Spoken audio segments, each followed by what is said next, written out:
नमस्कार दोस्तों, बहुत बहुत स्वागत आप सभी का आपके अपने इस यूट्यूब चैनल विधिटेरिया में। दोस्तों मैं हूं एडवोकेट मंजीत त्रिपाठी।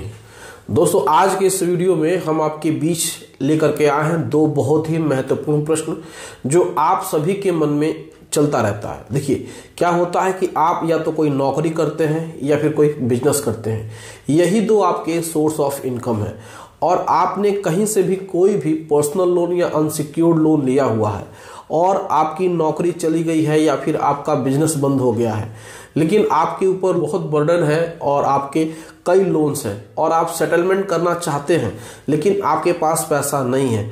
तो ऐसे कंडीशन में आप सेटलमेंट कैसे करेंगे, क्या इसका उपाय है, क्या बैंक करेगी, आज की इस वीडियो में हम आपको डिटेल से वन बाय वन बताने वाले हैं। वीडियो को बहुत ही ध्यान से देखिएगा, ये बहुत ही ऐसी इंफॉर्मेशन है जो कि आपको यूट्यूब पे बहुत कम देखने को मिलेगी।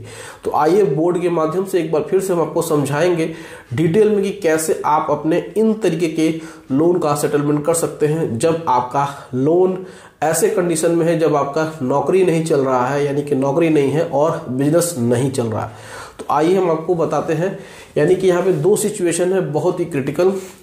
पहला है लोग यही कहते हैं कि सर हमारी नौकरी चली गई है, लोन का सेटलमेंट कैसे करें।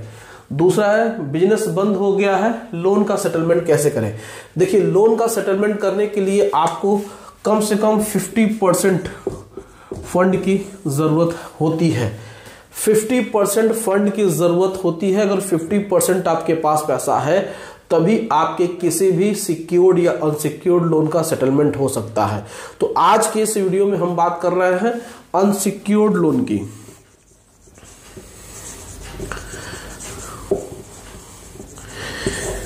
आज की इस वीडियो में हम लोग बात कर रहे हैं अनसिक्योर्ड लोन। अनसिक्योर्ड लोन में देखिए सबसे इंपॉर्टेंट बात यही होती है आपके लिए, जो कि बेनिफिट होता है कि इसमें होता है no time limit.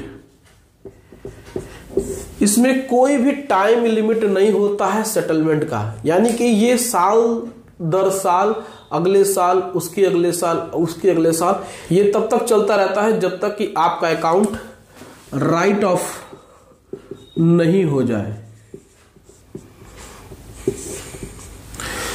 Right of का मतलब ये होता है कि बैंक आपके अकाउंट को बैड डेब्ट में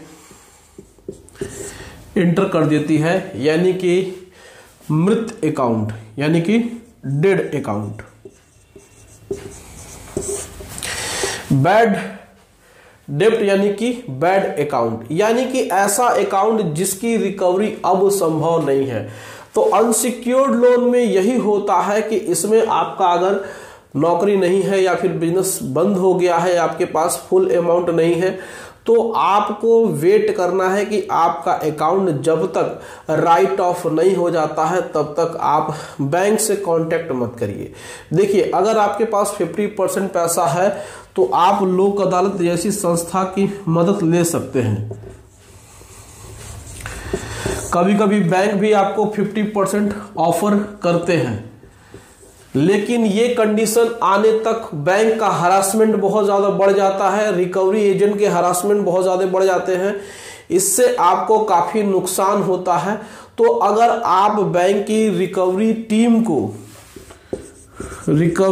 को अगर आप हैंडल कर ले जाते हैं, रिकवरी टीम में रिकवरी एजेंट हो जाता है मान के चलिए, और रिकवरी कॉस्ट जो आते हैं अगर आप इनको मैनेज कर लिए और आपका अकाउंट राइट ऑफ हो गया, तो मान के चलिए कि ये 50%, 40% भी हो सकता है, 30% भी हो सकता है, 20% भी हो सकता है, लेकिन यहाँ पे शर्त यह है कि अकाउंट का राइट ऑफ होना जरूरी है।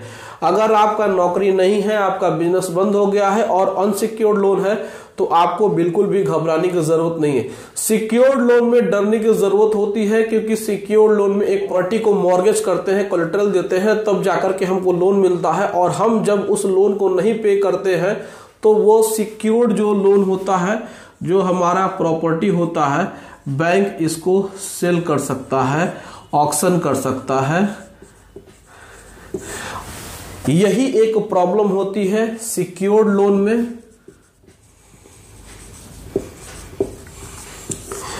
अनसिक्योर्ड लोन में किसी प्रकार की कोई प्रॉब्लम नहीं होती है।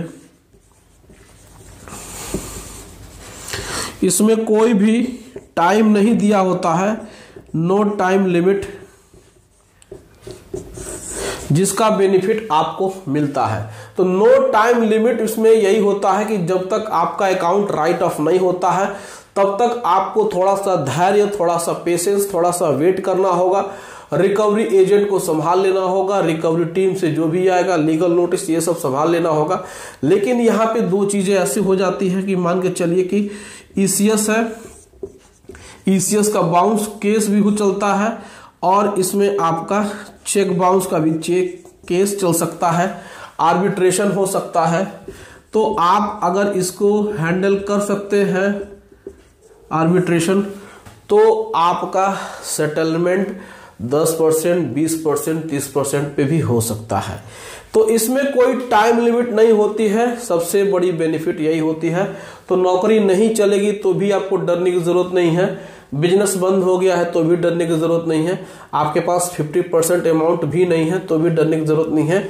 लेकिन सबसे पहले इंपॉर्टेंट यही है कि इसमें आपके अकाउंट का राइट ऑफ होना जरूरी है। एक बार अकाउंट राइट ऑफ हो गया तो फिर इसमें आपको कोई भी दिक्कत नहीं आएगी। फिर जो सेटलमेंट होगा वो आपके मर्जी के हिसाब से होगा। लेकिन अगर राइट ऑफ नहीं होता है तो थोड़ा बहुत आपको दिक्कतों का सामना करना पड़ सकता है। हालांकि ये सारी दिक्कतें नॉर्मल होती हैं, इसमें ज़्यादा डरने की ज़रूरत आपको नहीं है। बैंक इतना परेशान भी नहीं करते हैं, बहुत सारा ऐसा होता है। बैंक वालों को आप बस हैंडल कर ले जाइए और उनको टालते रहिए कि आज नहीं, कल नहीं, परसों हम दे ही देंगे। लेकिन उसके बाद जैसे ही आपका अकाउंट राइट ऑफ हो जाएगा, आप अपने अकाउंट का सेटलमेंट अपने हिसाब से कर सकते हैं। तो जनरली दो क्वेश्चंस आप लोग बहुत पूछते हैं कि सर नौकरी नहीं है, जॉब चली गई है, सेटलमेंट कैसे करें, और बिजनेस बंद हो गया तो सेटलमेंट कैसे करें। तो आप इस प्रकार से सेटलमेंट कर सकते हैं। तो दोस्तों, आज की ये जानकारी आपको कैसे लगी आप हमें कमेंट करके अपनी राय जरूर बताइएगा। वीडियो अच्छी लगी हो वीडियो को लाइक कर दीजिएगा, इसे अपने दोस्तों और रिश्तेदारों में शेयर कर दीजिएगा और हमारे चैनल को सब्सक्राइब करके हमें सपोर्ट जरूर प्रदान करिएगा। चलिए मिलते हैं अगली वीडियो में एक नए टॉपिक के साथ। तब तक आप अपना और अपने पूरे परिवार का ध्यान जरूर रखिए। Thank you so much. जय हिंद दोस्तों।